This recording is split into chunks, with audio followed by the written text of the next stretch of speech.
Hello friends, I am Charu Agarwal. I am a psychologist, a clinical hypnotherapist, relationship guide and a parenting coach. जैसे कि आप सभी जानते हैं, February and March months means exam time. बहुत सारे घरों में कर्फ्यू टाइम, टेंशन का माहौल राइज कर जाता है, स्ट्रेस, टू मच स्ट्रेस हो जाता है अराउंड. एंड ऐसे में हर कोई बच्चों के लिए एग्ज़ाम गाइड बन जाता है. हर कोई बच्चों को टिप्स दे रहा होता है, तरह तरह की बातें बता रहा होता है कि तुम कैसे पढ़ सकते हो. But generally I have noticed कोई बेचारे पेरेंट्स का ध्यान नहीं रखता.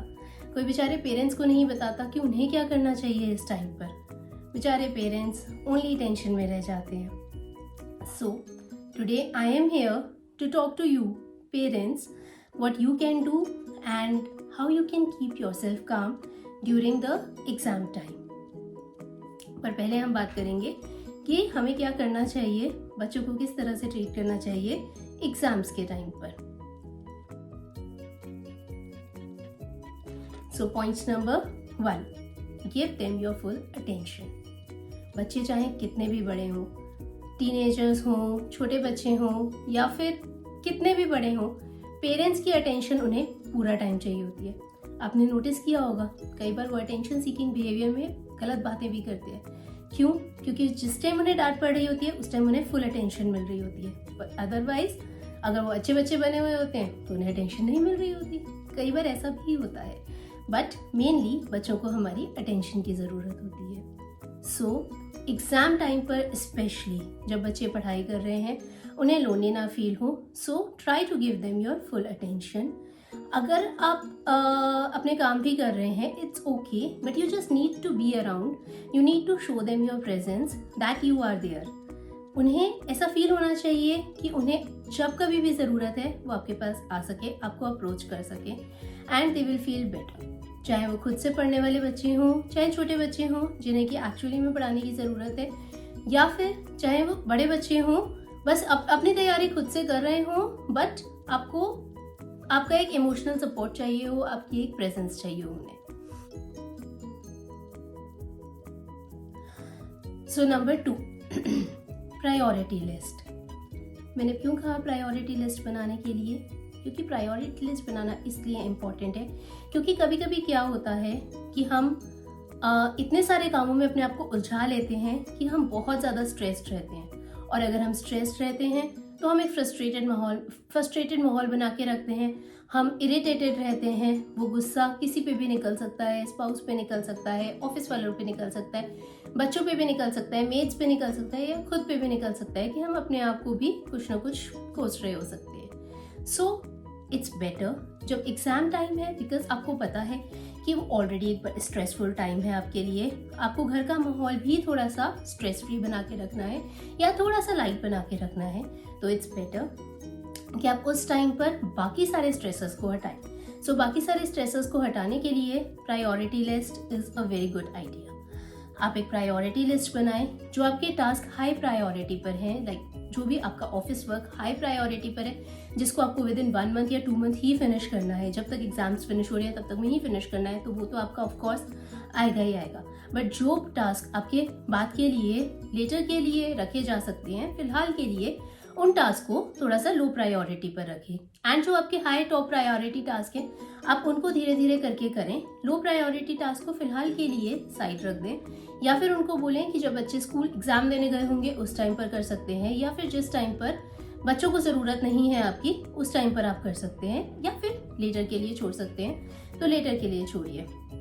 उससे क्या होगा कि उससे आप भी थोड़ा सा कम टास्क में घिरे रहेंगे, कम कामों में घिरे रहेंगे, तो आप भी थोड़ा सा स्ट्रेस फ्री रहेंगे और आपका भी जो एक फोकस है वो बच्चों पर, अपने आप को काम रखने पर रह पाएगा और थोड़ा सा शांति भी रह पाएगी घर में.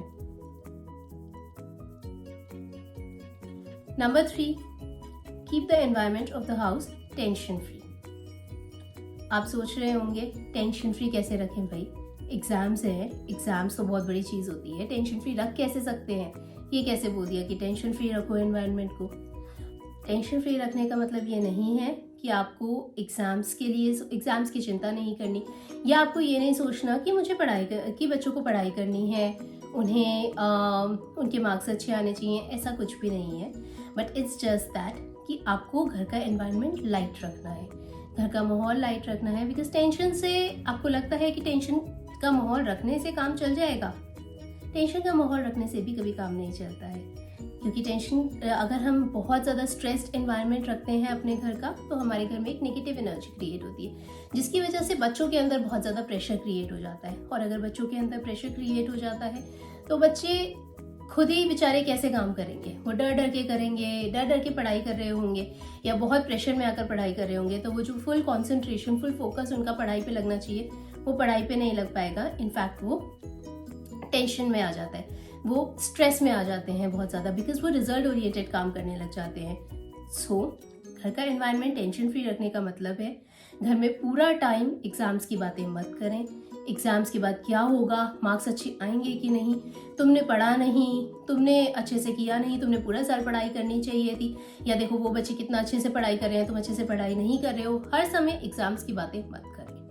बच्चे जिस टाइम पर पढ़ाई कर रहे हैं, ठीक है, पढ़ाई कर रहे हैं, जब वो आपके पास बैठने के लिए आते हैं या फिर आपके साथ टाइम स्पेंड करते हैं, जिस टाइम पर वो रिलैक्स कर रहे होते हैं, उस टाइम पर आप लाइट बातें करिए, इधर उधर की बातें करिए। हर समय स्टडीज़ की बातें करने से पढ़ाई नहीं आ जाती है, पढ़ने से पढ़ाई आती है। तो इसीलिए जिस टाइम पर वो रिलैक्स हो रहे हैं उस टाइम उन्हें रिलैक्स होने दीजिए। उनके साथ आप किसी भी अलग तरह की बातें कर सकते हैं। खुद से कभी भी मन में क्या होगा या फिर एग्जाम्स हैं ऐसी टेंशन मत लीजिए। ऐसी टेंशन लेने से क्या होगा, आप सिर्फ और सिर्फ उस बात को रिपीट कर रहे हैं कि एग्जाम्स है और उसको बहुत डरे हुए मन से रिपीट करें, तो वो डर ही आप फैला रहे हैं सब जगह, क्योंकि वही नेगेटिविटी हर जगह फैलती है। सो आप पॉजिटिव वर्ड्स यूज़ करिए, पॉजिटिव फीलिंग्स यूज़ करिए, घर का एनवायरनमेंट लाइट रखिए। जब बच्चे रिलैक्स करते हैं तो उस टाइम पर उनसे लाइट बातें करिए, उस टाइम पर उनसे इधर उधर की बातें करिए। उस टाइम पर पढ़ाई करने की बातें करनी ज़रूरी नहीं है, पूरा टाइम पढ़ाई की बातें करनी ज़रूरी नहीं है। और एक चीज़ और मैं कहूँगी, बच्चों को ये समझाइए जो भी होगा, आप बच्चों को और अपने आप को भी ये समझाइए, जो भी होगा अच्छा होगा।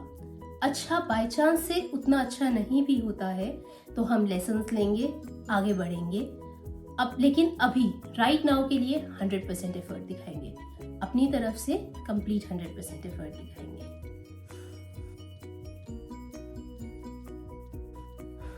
इसके साथ ही मैं 4th पॉइंट पर आती हूँ। My 4th point is be a role model.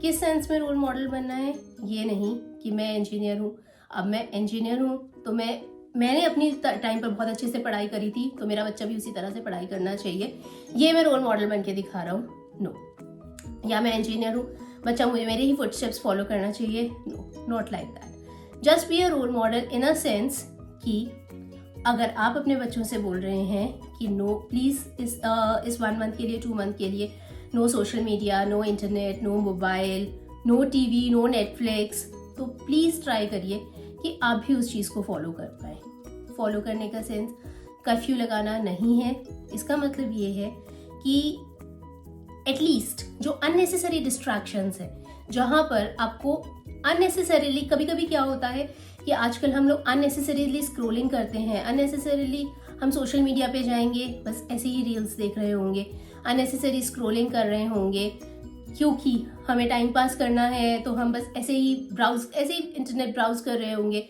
Check कर रहे होंगे कौन कौन सी सीरीज आई हुई हैं। कभी कभी बिंज वॉचिंग में भी लग जाते हैं, बट कई बार हम ऐसा भी होता है कि हम सिर्फ चेक कर रहे हैं कौन सी सीरीज आई हुई है, इधर उधर के काम कर रहे हैं, बस हम लोग मोस्ट ऑफ द टाइम हम इंटरनेट ही यूज़ करे जा रहे हैं। एक चीज़ जो मैं आपको बताऊंगी वो क्या होती है, आपने बच्चों को तो बोल दिया कि इन 2 महीनों के लिए ये सब चीज़ें नहीं करो, लेकिन जब बच्चे आपको भी यही सब चीज़ें यूज़ करते हुए देखते हैं तो बच्चे इंस्पायर करते हैं कि हम जब बड़े हो जाएंगे तो हम भी इस तरह से करेंगे, क्योंकि मम्मी पापा को तो बच्चों को नहीं पता होता ना कि बचपन में आपने कितनी मेहनत करी थी, लेकिन उन्हें ये लगता है कि मम्मी पापा को तो इस टाइम टीवी देखने को मिल रहा है तो हमें भी टीवी देखना है, हमें भी टीवी देखने का मन कर रहा है, काश हम बड़े होते, हम भी टीवी देखते होते। वो डिप्राइव्ड फील करते हैं इस सब चीज़ से, डिप्राइव्ड फील करते हैं तो अगेन वही होता है कि कंसंट्रेशन की कमी हो जाती है, वो फोकस लूज कर जाते हैं। सो कर्फ्यू नहीं लगाना है, अपने लिए कर्फ्यू नहीं लगाना है। जो आपके काम की चीज़ है वो आपको करनी ही पड़ेगी। जो आपके ऑफिस के लिए आपको इंटरनेट चाहिए वो भी आपको चाहिए। जो आपको, अगर आपको थोड़ा बहुत सोशल मीडिया भी देखना है, it's okay, it's fine, but जो अननेसेसरी डिस्ट्रैक्शंस हैं कम से कम हम उनको रिमूव कर सकते हैं अपनी लाइफ से थोड़े से टाइम के लिए एटलीस्ट, एंड वो हमारे लिए भी अच्छा रहेगा। प्लस एक और चीज़ कहूँगी, घर का एनवायरनमेंट भी अच्छा रहेगा, आप भी एक रोल मॉडल की तरह दिखेंगे। If you have a habit of reading, try to read more and more books in front of them, so that वो देखेंगे कि आप भी पढ़ाई कर रहे हैं तो उनका भी मन लगेगा पढ़ाई में। If not books, read a newspaper, read magazines. अगर आपको कोई सी आपकी हॉबीज़ हैं लाइक ड्राइंग, पेंटिंग, आर्ट, कुछ भी इस तरह की हॉबीज़ हैं, आप वो करिए उनके सामने, ताकि वो आपको भी किसी चीज़ में लगा हुआ देखेंगे, आपको भी कॉन्सेंट्रेट करके कुछ काम करता हुआ देखेंगे, तो उनका भी कॉन्सेंट्रेशन इंक्रीज होगा। बच्चे चाहे कितने भी छोटे हों, कितने भी बड़े हों, वो मम्मी पापा को देखकर ही सीखते हैं चीज़ें, और वो हमें ही रिफ्लेक्ट करते हैं। चाहे वो टीनेजर्स हों, वो आपसे कहेंगे नहीं, लेकिन वो आपको ही देखकर सीख रहे होंगे चीज़ें। तो इस चीज़ का ध्यान रखिए that you are a role model for them always. तो अगर आप उन्हें मना कर रहे हैं इंटरनेट के लिए, तो आप भी उस टाइम पर कोशिश करिए कम से कम यूज़ करने की, एटलीस्ट अननेसेसरी इंटरनेट मत यूज़ करिए।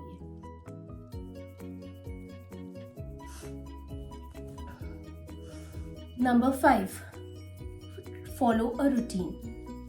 Try to follow a routine for kids as well as yourself. एक रूटीन फॉलो करने से क्या होता है, हमारी बॉडी एक रिदम में रहती है। अगर हम सेम टाइम पर उठ रहे हैं, सेम टाइम पर सो रहे हैं, सेम टाइम पर अपनी मील्स ले रहे हैं, रिलैक्स भी सेम टाइम पर कर रहे हैं, almost same time every day, तो हमारी बॉडी में एक रिदम डेवलप हो जाती है। हमारी बॉडी को पता होता है किस टाइम पर उसको क्या करना है, किस टाइम पर उसको रिलैक्स करना है, किस टाइम पर उसको अलर्ट रहना है, किस टाइम पर उसको खाना है। उस तरह से एक रिदम क्रिएट होती है हमारी बॉडी के अंदर, और वो रिदम हमें एक फोकस्ड फॉर्म में वर्क करने में बहुत ज़्यादा हेल्प करती है। बच्चों के लिए भी ऐसा ज़रूरी नहीं है कि एग्ज़ाम टाइम पर, अगर उन्होंने एग्ज़ाम टाइम पर उनको रात में बहुत देर तक जागना पड़े या सुबह बहुत जल्दी उठना पड़े, इससे क्या होगा, उनकी रिदम बिगड़ जाएगी बॉडी की, तो बॉडी अपने आप से उस तरह से वर्क नहीं कर पाएगी। अगर बॉडी का सोने का टाइम है, उन्हें हैबिट पड़ी हुई है कि उस टाइम पर वो सोते हैं, और हम उन्हें ज़बरदस्ती जगा रहे कि तुम्हें रात पर बैठ के पढ़ना है या तुम्हें सुबह जल्दी उठ के पढ़ना है, वो बॉडी तो उतना अब्जॉर्ब नहीं कर पाएगी ना जितना कि आप चाह रहे हैं। आप चाह रहे हैं फाइन, लेकिन बॉडी नहीं अब्जॉर्ब कर पाएगी क्योंकि बॉडी उस रिदम में है ही नहीं। तो इट्स बेटर कि पूरा साल अच्छे से पढ़ाई करी जाए, एग्जाम्स में भी डे टाइम में ही पढ़ाई करी जाए, जो हमारा बॉडी की क्लॉक है उसको डिस्टर्ब ना किया जाए। It's much much better to do that. Number 6, be realistic. In what sense to be realistic? Her parent को पता होता है कि उसके बच्चे का क्या पोटेंशियल है, उसके बच्चे ने पूरा साल कितनी पढ़ाई करी है, और उसके बच्चे की एबिलिटी क्या है। हर बच्चे में कोई ना कोई गुण ज़रूर होते हैं। अगर वो किसी एक सब्जेक्ट में इतना अच्छा नहीं है तो वो दूसरे सब्जेक्ट में अच्छा होगा, उसका इंटरेस्ट किसी एक एरिया में नहीं है तो दूसरे एरिया में होगा। ये हर पेरेंट को पता होता है। हर पेरेंट को उसकी एबिलिटी को समझना चाहिए, उसी के अकॉर्डिंग उससे एक्सपेक्टेशंस रखनी चाहिए। और आपको पता है अच्छी तरह से कि आपके बच्चे ने पूरा साल कितनी पढ़ाई करी है, क्या हुआ है। अब जो हो गया सो हो गया, अब तो उसका कुछ नहीं कर सकते ना। लेकिन ये टाइम नहीं है कि आप उनको पास्ट याद दिलाएं, या फिर आप उस चीज़ के ऊपर फ्रेट करें, या फिर आप ये सोचें कि कोई एक मैजिक वॉन्ड घुमाएगा और जल्दी से उनके मार्क्स आ जाएंगे, कि अभी के अभी वो पढ़ाई कर लेंगे तो उनके मार्क्स आ जाएंगे। अगर पूरा साल पढ़ाई नहीं कर पाए हैं प्रॉपरली, किसी भी रीज़न की वजह से वो प्रॉपरली पढ़ाई नहीं कर पाए हैं पूरा साल, जस्ट बी विद देम। और उन्हें डराना नहीं है, प्लीज़ उन्हें डराना नहीं है, क्योंकि इस टाइम पर अगर वो डर जाएंगे तो वो पेपर में भी ब्लैकआउट हो सकता है, पेपर में अच्छा परफॉर्म नहीं कर सकते हैं। ऐसा हो सकता है कि वो प्रेशर के चक्कर में उन्हें नींद ना आए, वो जितना याद किया था वो चीज़ भूल जाए। तो प्लीज़ वो मत करिए, just be with them, show them your trust, tell them. अगर उन्होंने बहुत ज़्यादा अच्छे से पढ़ाई नहीं भी करी है पास्ट में, तो just bear with it for a while, क्योंकि अब तो कुछ नहीं हो सकता ना। तो इसीलिए just tell them that you trust them, you accept them as they are, and it's okay. जो भी होगा साथ में मिलके देखेंगे, आगे से उससे लेसन लेंगे, आगे बढ़ेंगे। इस टाइम पर 100% एफर्ट करेंगे और इस टाइम पर जितना हो सकता है उतना 100% दे के आएंगे। B emotionally supportive.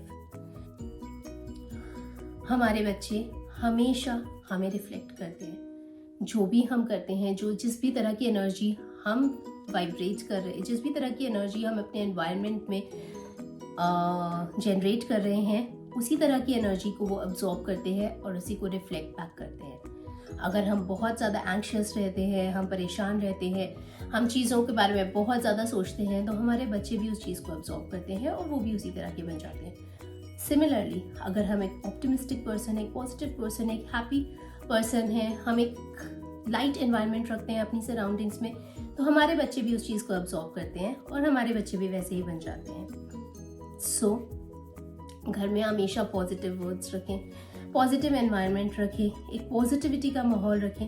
बच्चों के लिए उनकी फिजिकल नीड्स के साथ साथ उनकी इमोशनल नीड्स का भी ध्यान रखें। उन्हें ये पता हो कि जब भी उन्हें टेंशन हो रही है, उन्हें बहुत ज़्यादा स्ट्रेस हो रहा है, तो उनके पास उनके पेरेंट्स हैं जिनसे कि वो जाके बता सकते हैं कि मम्मा पापा हमें स्ट्रेस हो रहा है, हमें टेंशन हो रही है, हमें इस टाइम पर घबराहट हो रही है। घबराहट होएगी, क्यों नहीं होएगी?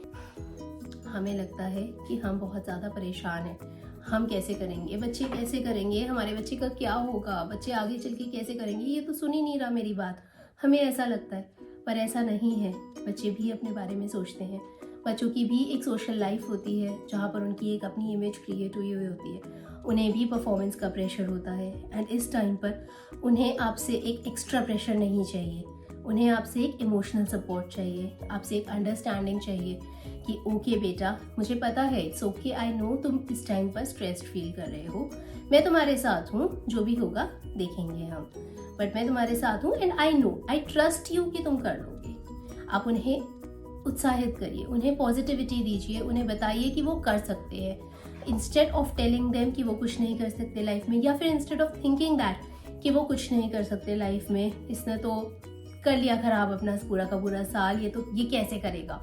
ऐसा सोचने की बजाय आप उन्हें हेल्प करिए, आप उन्हें आप मोटिवेट करिए, उन्हें बोलिए कि मुझे पता है कि तुम कर लोगे, बिकॉज तुमने अच्छे से पढ़ाई करी है, तुम्हें अच्छे से सब कुछ आता है, तुम तो इतने अच्छे इंटेलिजेंट बच्चे हो, तुम इतने अच्छे से सब कुछ कर लेते हो, तो तुम ये कैसे नहीं कर लोगे। आप उन्हें प्यार से समझाइए, वो डेफिनेटली कर लेंगे, क्योंकि उनके अंदर अपना भी परफॉर्मेंस का प्रेशर है। उस परफॉर्मेंस के प्रेशर को हमें और ज़्यादा नहीं इंक्रीज करना है। एक एम्पैथी रखिए बच्चों के साथ में, बच्चों की भी फीलिंग्स को समझिए कि उस टाइम पर वो क्या फील कर रहे हो सकते हैं, उसी के हिसाब से उन्हें इमोशनल सपोर्ट दें, उनके लिए इमोशनली प्रेजेंट रहें और उन्हें ये पता होना चाहिए कि उनके मम्मा पापा उनके लिए इमोशनली प्रेजेंट हैं, ताकि वो आपसे शेयर कर सकें अपनी फीलिंग्स। इस टाइम पर बहुत ज़्यादा ज़रूरी है कि बच्चों को जो फील हो रहा है वो खुल के आपसे शेयर कर सके, बिना किसी डर के कि उन्हें वापस से लैश आउट किया जाएगा, या फिर उन्हें वापस से ये बोला जाएगा कि देखा मैंने तो तुम्हें कहा ही था कि तुम्हें पूरा साल पढ़ना चाहिए था, अब हो रही है ना टेंशन, अब क्या करूँ मैं, अब मैं तो कुछ नहीं कर सकता। नहीं, प्लीज़, अब जो हो गया सो हो गया, उसको नेक्स्ट ईयर में सही किया जा सकता है। उसके लिए मैं आपको दूसरी टिप्स बताऊंगी कि बच्चों को किस तरह से मोटिवेट किया जा सकता है, वो मैं दूसरे वीडियो में बताऊंगी। इनफैक्ट मैं आपको ये भी बताऊंगी कि बच्चों से किस तरह से कम्युनिकेट किया जा सकता है ताकि वो आपकी बात सुने, उसके लिए भी मैं आपको एक वीडियो में बताऊंगी। पर फिलहाल के लिए ये टाइम नहीं है कि आप इस टाइम पर बच्चों को ये बताएं कि जो मैंने कहा था वही सही था और अब तो कुछ नहीं हो सकता तुम्हारा, ऐसा प्लीज कभी मत कहिएगा।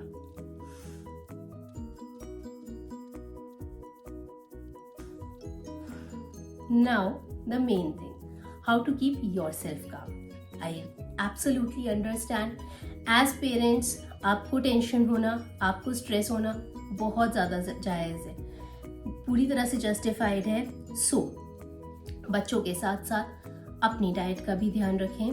बहुत ज़्यादा इम्पॉर्टेंट है कि आप भी वही रूटीन फॉलो करें जिससे कि आपकी बॉडी रिदम बनी रहे। ऐसा नहीं है कि आपको भी बहुत लेट तक जागने की ज़रूरत है, बहुत ज़्यादा जल्दी उठ जाने की ज़रूरत है कि मुझे तो जल्दी जल्दी बच्चों को उठाना है तो मुझे भी बहुत ज़्यादा जल्दी उठना पड़ेगा। या तो पूरा साल उसी रूटीन को फॉलो करिए, और नहीं तो जो आपके टाइमिंग्स हैं उठने के सोने के उनको ही रखिए। जो दिन का टाइम होता है उसको अच्छे से यूटिलाइज करवाइए बच्चों से, लेकिन अपनी बॉडी रिदम को मत बिगाड़िए। अपने लिए बैलेंस डाइट लीजिए, अपने लिए भी फ्रेश फ्रूट्स लीजिए, छोटी छोटी मील्स लीजिए। आपको भी ज़रूरत है अच्छे वाटर इनटेक की। वेरी वेरी इम्पॉर्टेंट कि आप एटलीस्ट 30 मिनट्स की एक्सरसाइज करें। ट्राई करिए मेडिटेशन करने का।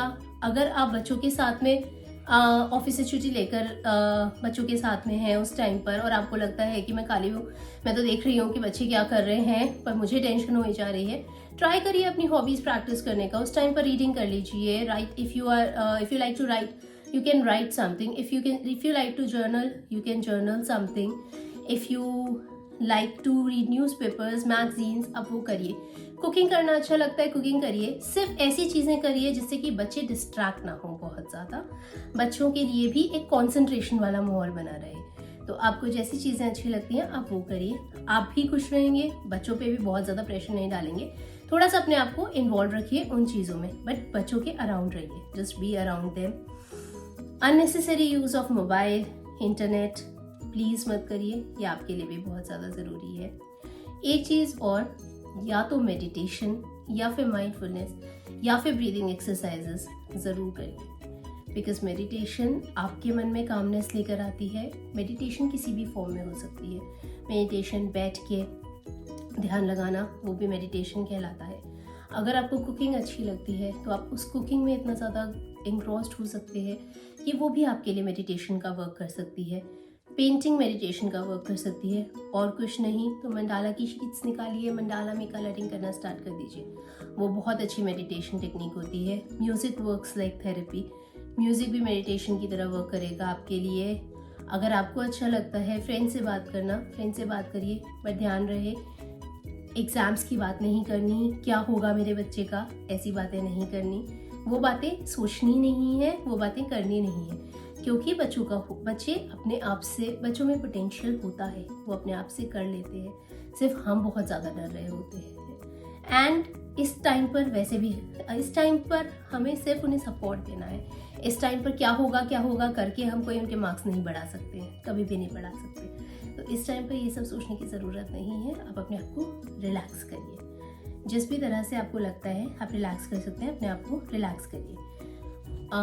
घर में कर्फ्यू लगाने की ज़रूरत नहीं है। बच्चे जब पढ़ाई से हट के आते हैं, थोड़ी देर के लिए रिलैक्स करते हैं, तो उस टाइम के लिए आप लोग कोई से भी बोर्ड गेम्स खेल सकते हैं। थोड़ी देर की बात है, आधे घंटे का रिलैक्सेशन है जैसे, तो उस टाइम पे बोर्ड गेम्स खेल सकते हैं, बातें कर सकते हैं एक दूसरे से। बच्चों को फ्रेश एयर में, बालकनी में ले जा सकते हैं। फ्रेश एयर देना बहुत ज़्यादा ज़रूरी है। आपको भी बहुत ज़्यादा ज़रूरी है, बच्चों के लिए भी बहुत ज़्यादा ज़रूरी है। तो पूरा टाइम घर के अंदर बंद भी नहीं रहने की ज़रूरत है। थोड़ा सा फ्रेश एनवायरनमेंट भी घर में लेके आइए। और उस टाइम के लिए म्यूज़िक सुन सकते हैं, बच्चे डांस कर सकते हैं, जिस टाइम पर रिलैक्सिंग टाइम है। लाइक हाफ एन आवर का अगर आपने ब्रेक दिया है तो रिलैक्स करिए, ठीक है। बच्चों को कंटिन्यूअसली पढ़ने की ज़रूरत नहीं है। 20-25 मिनट्स के ब्रेक्स, बीच 20-25 मिनट्स का पढ़ाई करके और 5-5 मिनट्स के ब्रेक्स देना बहुत ज़रूरी है। जिस 5 मिनट्स में दे कैन रोम अराउंड, थोड़ा सा माइंड भी रिबूट होता है, थोड़ा सा ये भी नहीं, माइंड को ये भी एहसास होता है कि क्योंकि मैंने कंटिन्यूअसली नहीं पढ़ा, और जितना पढ़ा है उसको प्रोसेस करने का भी टाइम मिलता है।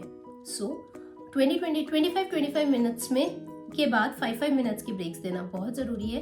एंड 2 आवर्स के बाद एक एटलीस्ट 15-20 मिनट्स का ब्रेक देना बहुत ज़्यादा ज़रूरी है। और सबसे इम्पोर्टेंटली, एग्ज़ाम्स वॉर टाइम नहीं होता, एग्ज़ाम्स कर्फ्यू टाइम नहीं होता। Exams are just a part of life. Exams को एक नॉर्मल लाइफ के पार्ट की तरह यूज़ करिए। Exams life and death situation नहीं होती। जो भी होता है एग्ज़ाम्स के जो भी होता है वो करेक्ट किया जा सकता है। अगर कोई मिस्टेक्स हुई हैं बच्चों से तो वो भी करेक्ट करी जा सकती हैं, और अगर अच्छे मार्क्स नहीं आए वो भी आगे चल के नेक्स्ट सेशन के लिए करेक्ट किए जा सकते हैं। एक और चीज़ मैं कहना चाहूँगी जो मैं आजकल बहुत ज़्यादा देख रही हूँ, एग्ज़ाम्स को या फिर बच्चों के स्कोर कार्ड को इमेज इशू मत बनाइए, प्लीज़ इमेज इशू मत बनाइए। सोसाइटी को या किसी भी और को कुछ फ़र्क नहीं पड़ता इस सब चीज़ से, वो सिर्फ बहुत टेम्प्रेरी होता है। लेकिन अगर आप इस चीज़ को इमेज इशू बना देते हैं तो बच्चों के ऊपर एक अलग तरह का प्रेशर हो जाता है। जिसकी वजह से बच्चे भी उसे इमेज इशू बनाने लगते हैं। बच्चे भी अपने आप को स्कोर कार्ड के अकॉर्डिंग ही तोड़ने लग जाते हैं कि मेरे अच्छे मार्क्स नहीं आए, मैं तो बिल्कुल बेवकूफ़ हूँ, मैं तो बिल्कुल स्टूपिड हूँ, मेरा कुछ नहीं हो सकता लाइफ में। जबकि ऐसा नहीं है, ऐसा बिल्कुल भी नहीं है। या फिर मेरे बहुत अच्छे मार्क्स आ रहे हैं और फिर मेरे उससे थोड़े से भी कम मार्क्स आ गए, तो भी वो बच्चे जो बहुत अच्छे परफॉर्मिंग बच्चे होंगे उनमें भी स्ट्रेस आ जाता है। क्योंकि अगर उससे थोड़े से कम मार्क्स आ गए तो उन्हें लगेगा अरे मेरे साथ क्या हो गया, मेरे से कैसे नहीं परफॉर्म हो रहा, मैं तो इतना अच्छा बच्चा हूँ। तो बच्चों को कभी भी इमेज इशू मत बनाइए। अगर आप अपने बच्चों के साथ हैं, आपको अपने बच्चों पे कॉन्फिडेंस है, तो सोसाइटी को भी आपके बच्चों पे कॉन्फिडेंस रहेगा। कोई कुछ नहीं कहेगा, कोई चार लोग बातें नहीं करेंगे उसके बारे में। तो इसीलिए प्लीज़ उसको एक इमेज इशू मत बनाइए। वो बच्चों के लिए बहुत ज़्यादा हानिकारक होता है, बहुत ज़्यादा डेंजरस होता है। Trust your child, trust their ability and show them that you trust them. Show them your trust and always tell them that you have to learn from your mistakes. Because अपनी mistake से learn करना and then move on करना बहुत ज़्यादा ज़रूरी होता है। Rather कि हम हो गया, मतलब इतना लेट बैक भी नहीं होना चाहिए कि बस ठीक है अब पापा मैंने बोल दिया कि कोई बात नहीं, स्कोर्स मायने नहीं रखते तो इसलिए अब तो मुझे कुछ नहीं है। वो चीज़ नहीं होनी चाहिए, वो चीज़ बिल्कुल भी नहीं होनी चाहिए। लेकिन इतना ज़्यादा भी नहीं होना चाहिए कि वो स्कोर्स ही सब कुछ है लाइफ में, वो भी नहीं होना चाहिए। एक बैलेंस क्रिएट करके रखिए। So this is all from my side for now.